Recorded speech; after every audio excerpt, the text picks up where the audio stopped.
Hi, I'm Alyssa, and I'm currently 14 months on estrogen. Since I last did an update, I haven't really noticed much about my body that's different. I have maybe had a bit more breast development, and I have kind of noticed that, like, every now and then, just like I'll be like relaxing or like doing something like drawing or writing, and I will just feel like my top get a little wet. So I feel like I've started to kind of develop, uh, you know, breast milk glands or something, which is cool. And I guess that's different. It's not something massively visibly noticeable, but it's a little nugget of something for me, just a little nugget of euphoria and just something new to kind of experience, which is cool. But yeah, like other than that, like I guess like my friends have kind of noticed that my hair, well, like at least they say that they think that my hair's going ginger, which it's not. It's still very much a dark brown, but obviously like I guess like when light hits it, it kind of starts to look a bit more, gingery. And I think that maybe I'm, just as a result of my hair getting longer and taking better care of myself, and maybe something to do with hormones. I don't think so, but I don't really know everything, so I could be wrong. But yeah, like I feel like I've started to develop a bit more natural highlights, and just because obviously it's been the summer, summer's just gone. So it was something that was really noticeable.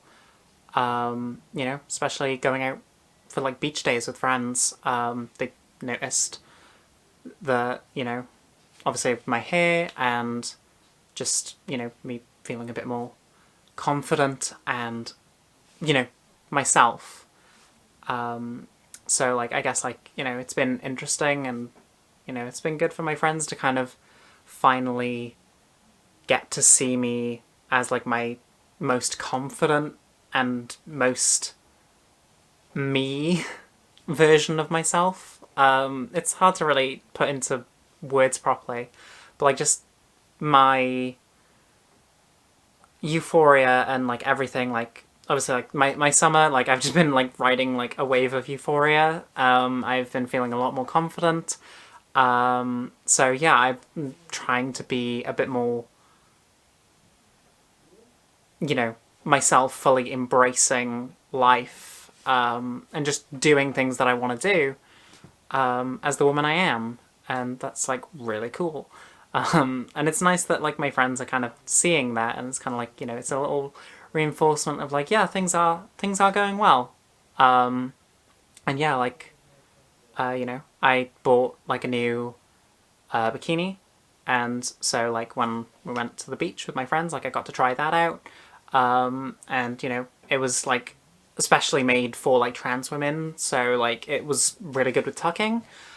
So like obviously like the whole time I was there at the beach, I could kind of relax and not have to worry about like people, like what people were seeing, which really helps with the confidence. So maybe that's also something about it, is like just the clothes that I was wearing being a bit more trans friendly. Just because I'm pre-surgery, it helped a lot.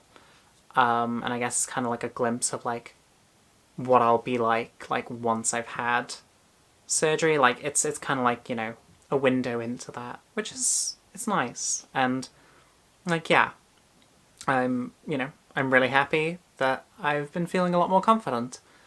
Like I had like some really bad dysphoria the other day, but it was literally like one day, and sure, it was like the worst I've ever had it, and I just felt so uncomfortable in myself and really like really bad. But like it, next day I kind of woke up feeling a bit meh. But like as the day went on, like started to slowly get back more into myself. And yeah, like as I'll take one bad day, because like the last few months I've been riding really high highs. So I'll take one day of really low lows, and hopefully like going forward, when I do get dysphoria days, like they do just kind of just happen every now and then like that. Like maybe just like a really intense day where I just feel really bad, and then, you know, next day kind of back to myself. And that's all I could really ask for.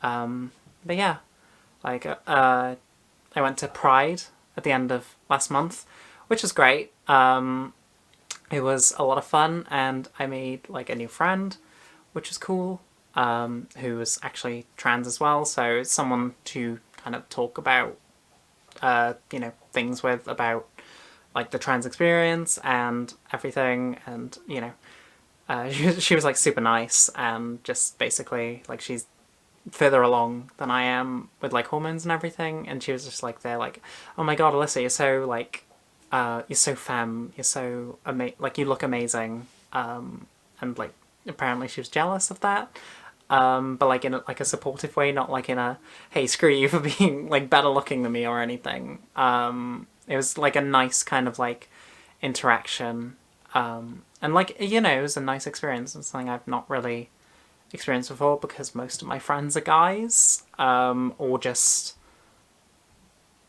not women, I guess is a better way of putting it.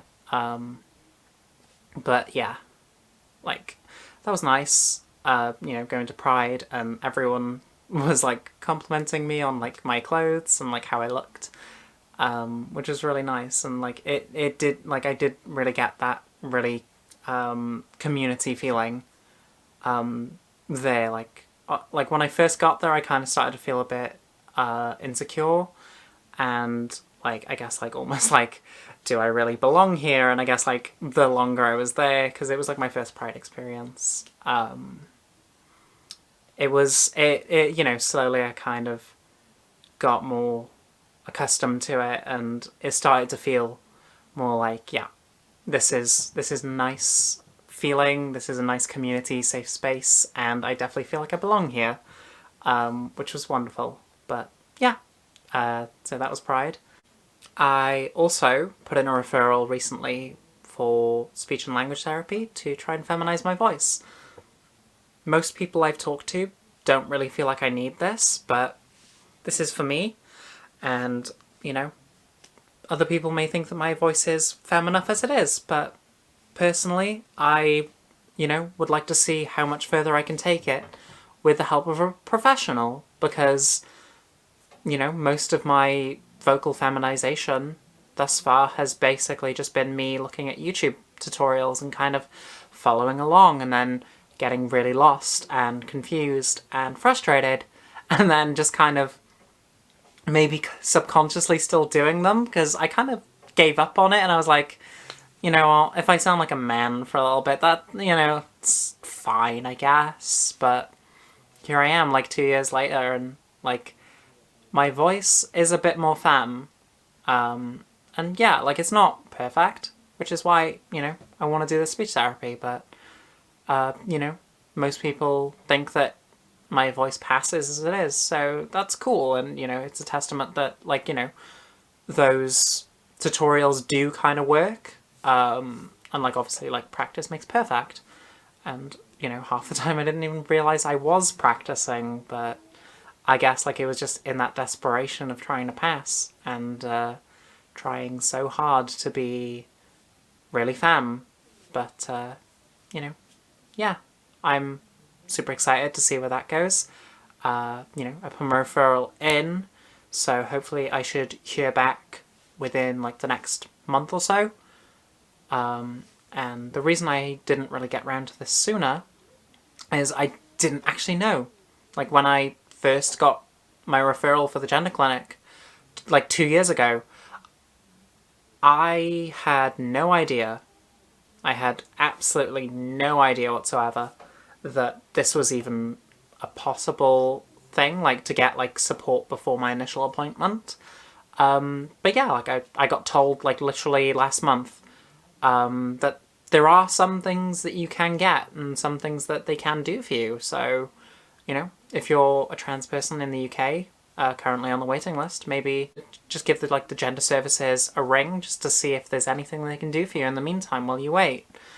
Because I had no idea, and apparently they can do things, so yay. So yeah, I'm looking forward to seeing how everything plays out there, and just everything transition-wise in the future. So yeah, wish me luck. But yeah, I think that's everything I wanted to talk about. Obviously, like, I didn't do a update last month for my 13-month milestone, and that was mainly just because I got really busy with my masters. It was like the last month, and like everything was like due at the end of the month, like right around when Pride was. So like it was just like a lot of stress, and I just didn't feel like I had the time. But you know, hopefully now things have kind of calmed down a bit. You know, currently job hunting, so that, you know, eats up some of my time, but I have a little bit free time to, you know, do these updates and, you know, maybe some other kinds of videos in the future.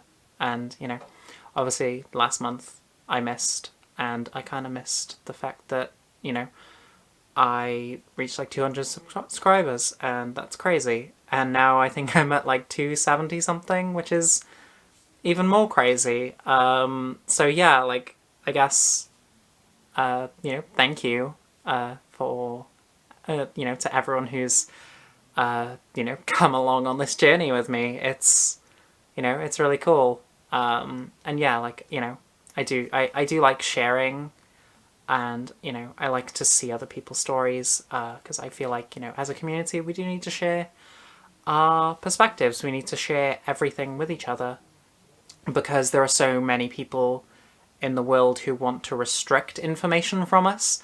So it's kind of like, you know, it's nice to kind of have people to basically, you know, share what they know with others. And I guess like this is kind of like my way of like the things that I've learned and picked up and people have shared with me. It's kind of my way to kind of like relay that information onwards. So, you know, thank you for supporting me and, you know, coming along on this journey with me. And yeah, I guess I will see you in the next video. Bye bye!